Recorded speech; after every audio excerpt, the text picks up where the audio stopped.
الحمد لله وكفى سلام على عباده الذين اصطفى أما بعد فأعوذ بالله من الشيطان الرجيم بسم الله الرحمن الرحيم فإنها لا تعمى الأبصار ولكن تعمى القلوب التي في الصدور وقال تعالى في مقام آخر وذروا ظاهر الإثم وباطنه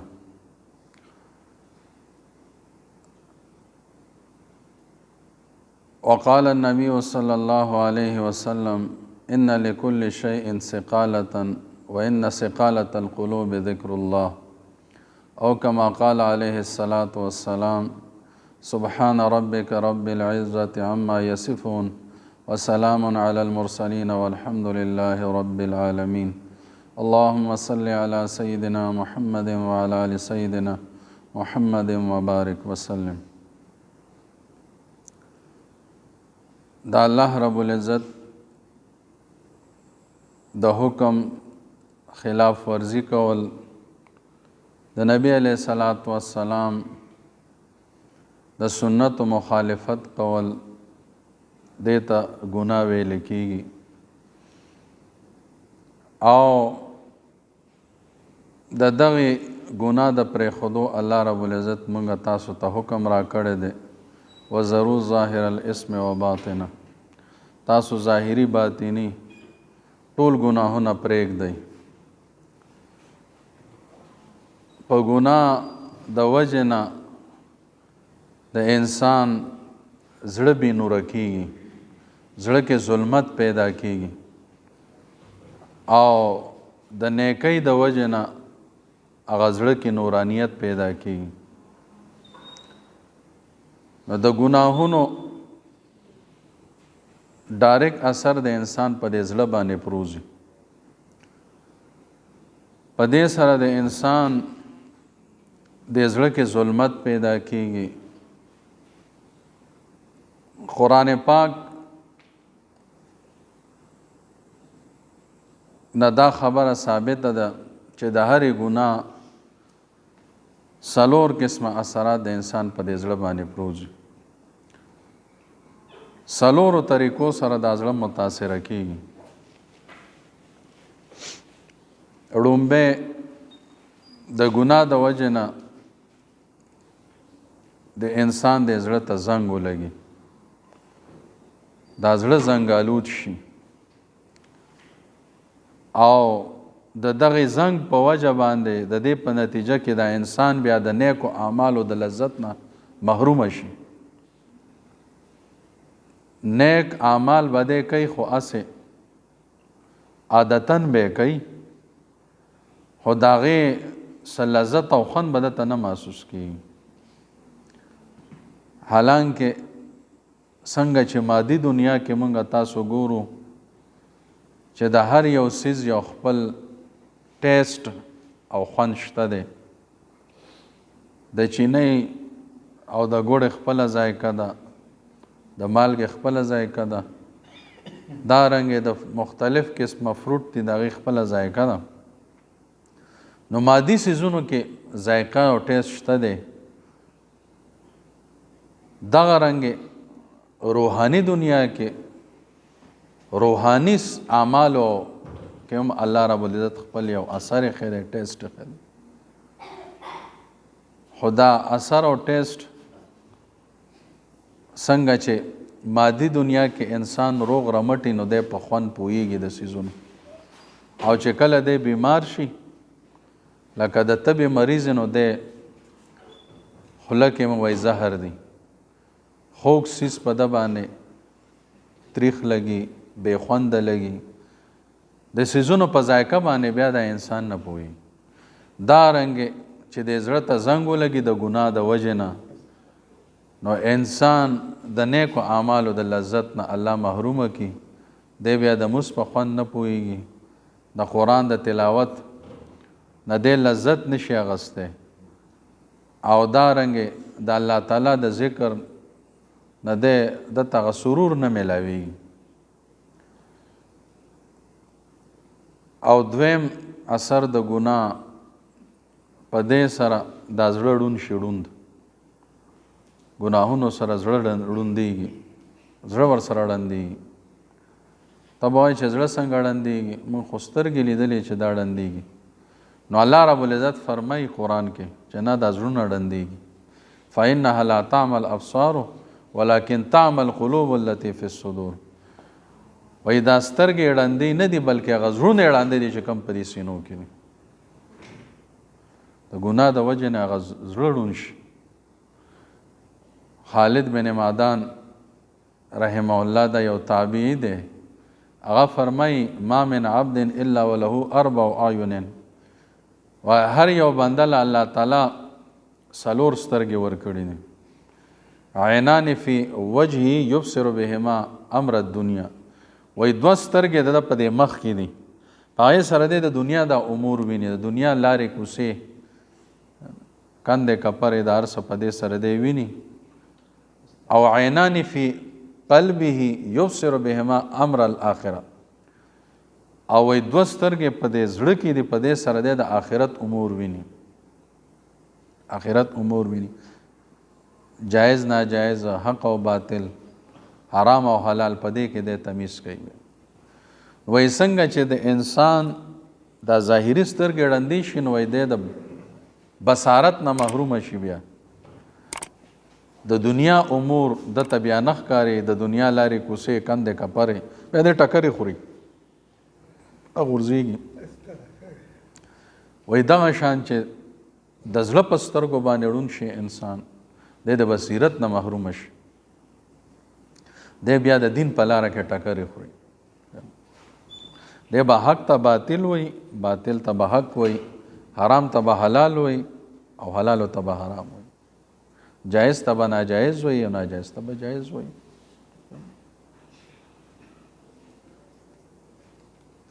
دی وجه نه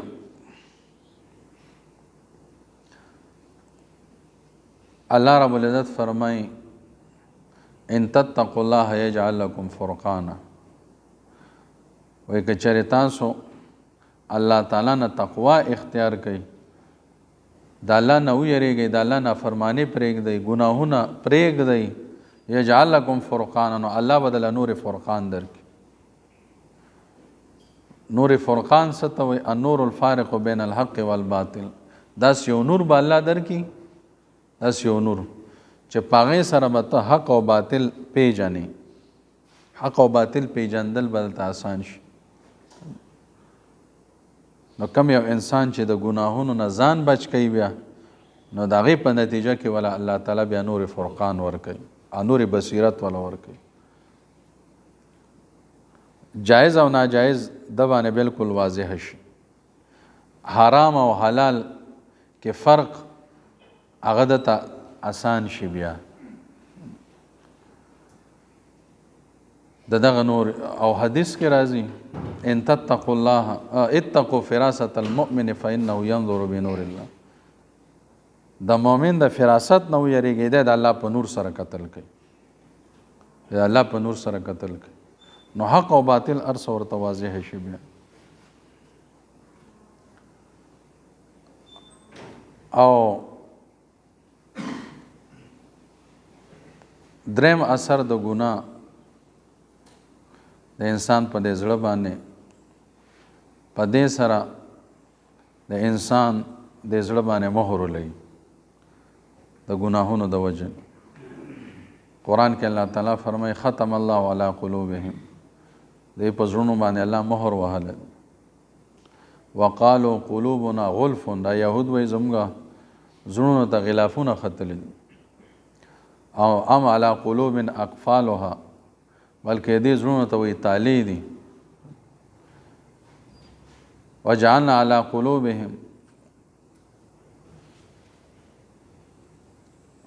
اولئک الذین طبع الله علی قلوبهم، دا کسان دي چې په زړونو باندې الله تعالی مهر لګول. په دې ټولو آیاتونو کې د ګناه د وجه نه په زړه باندې چې د کم اثرات او تذکره ده که نه، د مهر د لګېدو، د دې ټولو یو معنا ده. معنا او مطلب یې دا دی چې کله د زړه باندې مهر ولګي، نو دا زړه چې ده نو بیا د حق د قبلولو صلاحیت نه محروم شي. د حق د قبلولو صلاحیت نه دا زړه محروم شي. دی به د الله تعالی قرآن اوري او دارنګ حدیث به اوري، اصلاحي بیان به واوري، خو د باندې به هېڅ اثر نه کوي، بلکل اثر به نه کوي. حالانکه دا هم هغه قرآن دی چې د عرب په معاشره کې پوره انقلاب پیدا کړ. د نبی علیه الصلاۃ والسلام دا حدیث دا هم اکه خبرې د نبی علیه السلام د جبه مبارک نه اوتی دي، صحابه او زندګۍ بدلی کړي دي. دا خبر اوس په ما او تا باندې چې اثر نه کوي د الله قرآن او د نبی علیه السلام خبرې، وجه دا ده چې د ګناهونو د وجه نه هغه مهر لګېدلی دی او د هغې اثر دا دی چې دا زړه د حق د قبلولو صلاحیت نه محرومه شوی. د حق قبلولی نه شي، اوس صلاحیت پکې نشته، دی زړه کې صلاحیت ختم شي.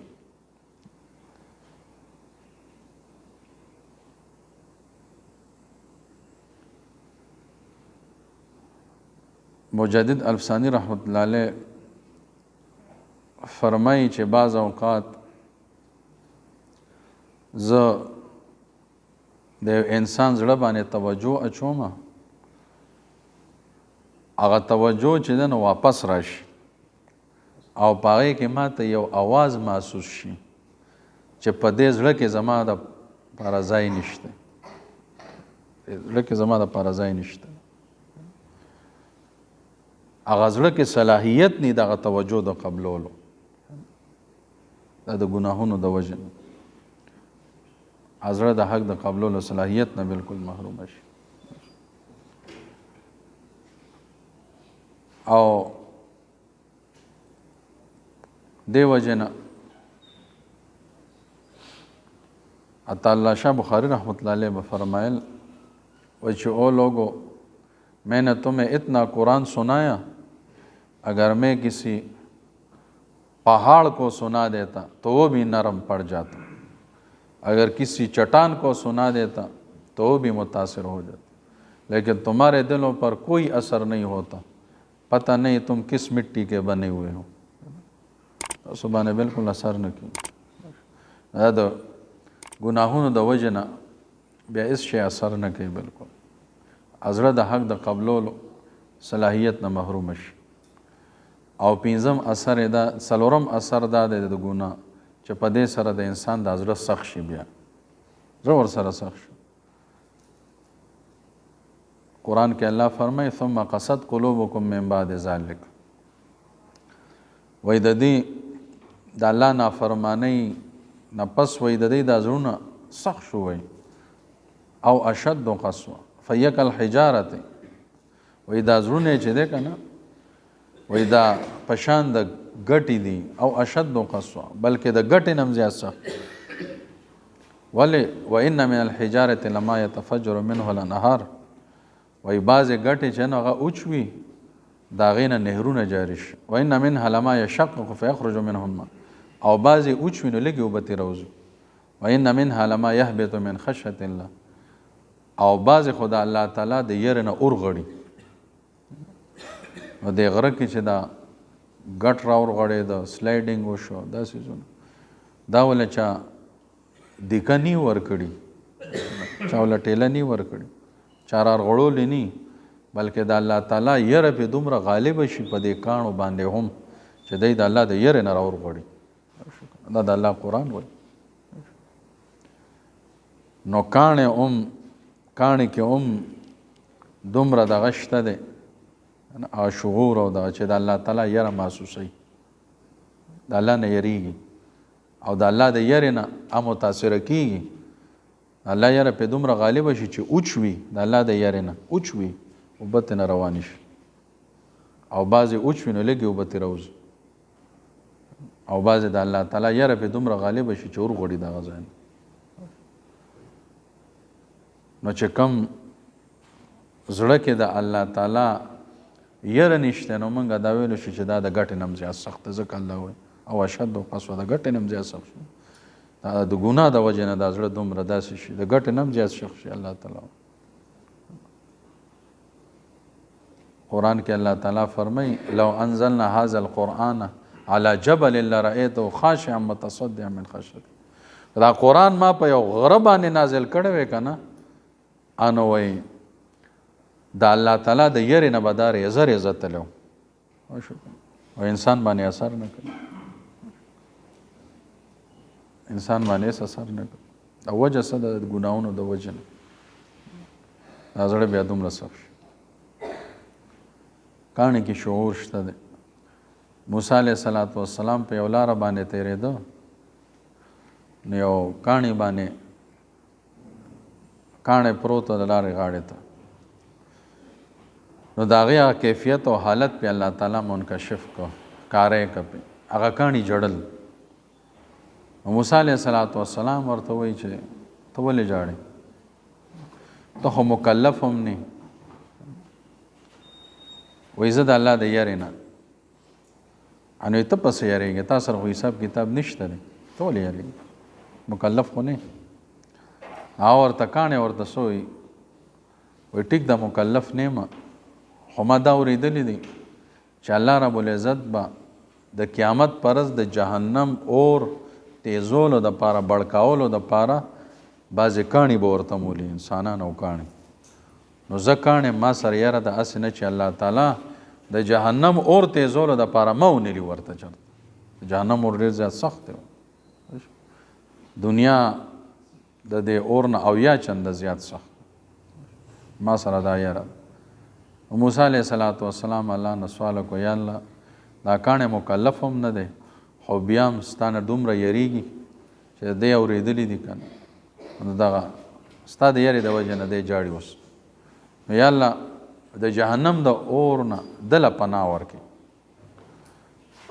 موسی علیه السلام هغه دعا الله قبوله کړه الله وحي راولېږل چې موسی د کاڼي ته خوشخبري واورو که زه څوک اولم کاڼي اولم خو دی به نه اولم ما ته وجړل د جڼه په برکت سره مې دله امن ورکړه دی به نه اولم موسی علیه السلام کاڼي ته خوشخبري واوروله کاڼی خوشحاله شي موسی علیه السلام مخکې لاړ تیر شو سره زې پس چې بیا راته موسی علیه السلام په دې لاره باندې نو دغه کاڼي حالت پې بیا الله منکشف که ښکاره چې اوس یې وکتل هغه کاڼي د مخکې نه زیات جاړي موسی علیه السلام ورته وایي چې الله خو دله د جهنم د اور نه امان درکړه پناه یې درکړه نو اوس ولې جاړې هغه کاڼي ورته څه وایي وایي ای موسی علیه السلام د کمې جړه په برکت سره چې الله د جهنم د اور نه پناه راکړه بچ یې کړم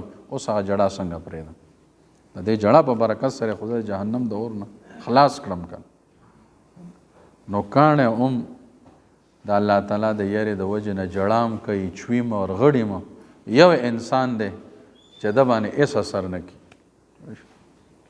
ګناهونو د وجې نه زمونږ زړونه داسې متاثره شوي دي دې درجې ته رسېدلي او چې کله دا زړه سخت شي که نه نو انسان په ظاهر کې انسان وي خو دننه نه درندهی بیا دا زړه سخت شي د دې په نتیجه کې د انسان نه درنده جوړ شي د ځنګل درندگان نو دومره روانې نه ده کړې څومره چې انسانانو کړی په مخ د ځمکه چې څومره روانې انسان کړی دی که نه دومره درندگانو نه دی کړی هسې افوا وایي لګړ بګړ لګړ بګړ هر یو سړی لګړ بګړ دی وای شو که نه لګړ بګړ بس روانې کوي وای شو که نه هر یو سړی لګړ بګړ پلار دی پلار څومره وای شو سم قدم څوک اوچتوي هر چاته چې نقصان رسوي هغه نقصان رسوي چې لګړ بګړ پلار هم نه دی رسولی چېرته انسان دا زړه سخت شي نو دا درنده درنده په مخ د ځمکه دا وګوره څومره ظلمونه کېږي انسان یو بم ور خلاص کړي که نه څومره انسان یو درنده بچی نو یو انسان یا دوه انسان یو او بل دا چې د ځنګل درنده چې دی که نه ازمری او شرمخ دی چې موړ شي که نه نو دی په ارام ناست دي ورسره چې نو دا نور ورنږدې ورسره سریږي هېڅ هم نه بس اموړ شوی. خو انسان نه چې درنده جوړ شي نو دی نه مړېږي، دی څوک په ارام پرېږدي نه وای شو که دی به موړ یم خو څوک په ارام نه پرېږدي چې دنه درنده جوړ شي بیا وای شو که نو دا د درندګانو نه بیا ډېر زیات سخت دی دا انسان. دا د ګناهونو د وجې نه بلکل اړو څه پروا هم نه زه انسان ته بل چا ته نقصان رسوم دغه رسوم بلکل ډېر پروا هم نه کوي، هغه احساس ختم شي بیا بلکل مکمل احساس ختم شي. ځناور کې احساس شته دی نه کوي، ده کې بیا احساس هم درنده په ماشوم باندې دغه نه کوي، په بچی باندې حمله نه کوي. درنده ماشومانی که نه بچی پای باندې نه کوي، هغه هم دوره احساس شته دی. دا انسان چې درنده شي نو دی په غوړو کې هېڅ کې بیا فرق نه کوي. نو دغه ګناهونو د وجې نه دا زړه بیا متاثره شي. نو چې کله زړه متاثره شي په زړه کې بېګاډ راشي که نه نو هغې سره په ټول بدن کې بېګاډ راشي. نو چې انسان پوره انسان بېګړاو شي نو د ده د وجې نه پوره کائنات کې بیا بېګاډ راځي. نو دی وجې نبی علیه السلام فرمایي چې د انسان په بدن کې د غوښې یو ټوکړه ده وایي چې کله دا صحیح شي که نه نو ټول بدن به صحیح شي. نو چې دا صحیح شي دا زړه نو ټول بدن به صحیح شي. چې ټول بدن صحیح شي نو ټوله معاشره کې به څه شي امن راشي، معاشره کې به امن راشي مکمل. نو اصل محنت په دې زړه باندې پکار دی. د زړه نه دا زنګ به څنګه لرې کېږي او د زړه نه سخوالی به څنګه لرې کېږي. نو د دې علاج حدیث کې خولی نبی علیه الصلاة والسلام فرمایي ان لكل شيء ثقالة وان ثقالة القلوب ذکر الله. وایي د هر یو څیز دپاره پالش وي، د هغې اخیر او ګند لرې کوله صفا کوله دپاره یو شی وي. وان ثقالة القلوب ذکر الله، او د زړونو صفایي والا پالش او شی چې دی نو هغه د الله ذکر دی. نو په ذکر سره د زړه نه دا ګند لرې کېږي. شاه الله رحمت الله علیه فرمایي وایي د ځمکه وایي چې ګنده شي نو وایي د دې د پاکوالي دوه طریقې دي.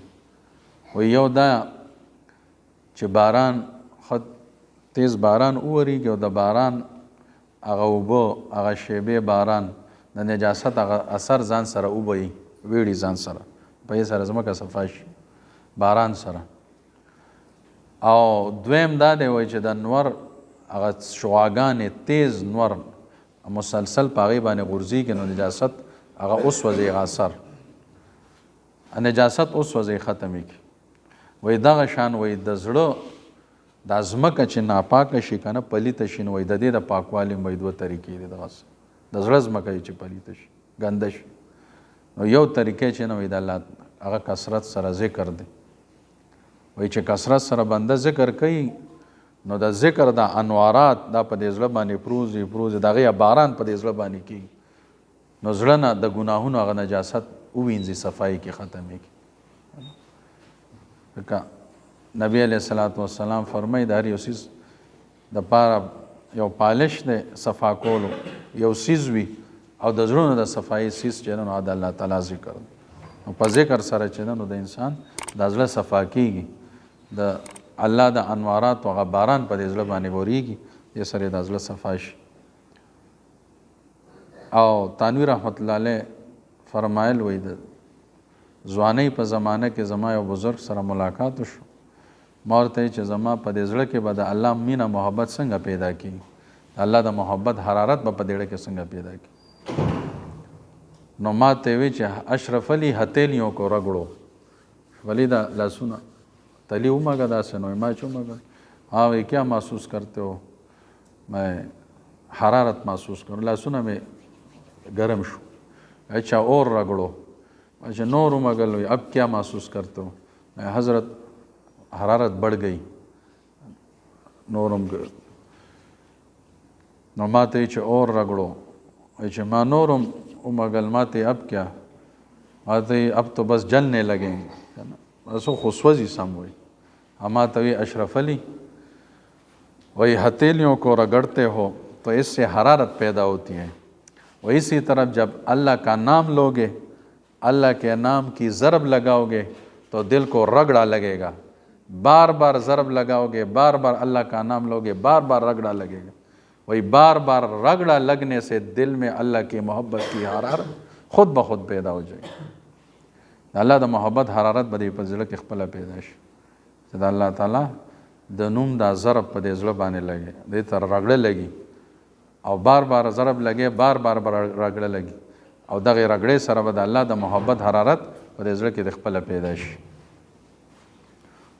او دویمه طریقه هغه د زړه د صفایي چې ده نو هغه د الله والو د هغې په نظر کې راتلل دي، د هغې په صحبت کې ناسته، د هغې د سترګو نه داسې شعاع او د هغې د زړه نه داسې یو نور ستا په دې زړه باندې پروزي چې په هغې سره د ګناهونو هغه نجاست سوځي، ختمي.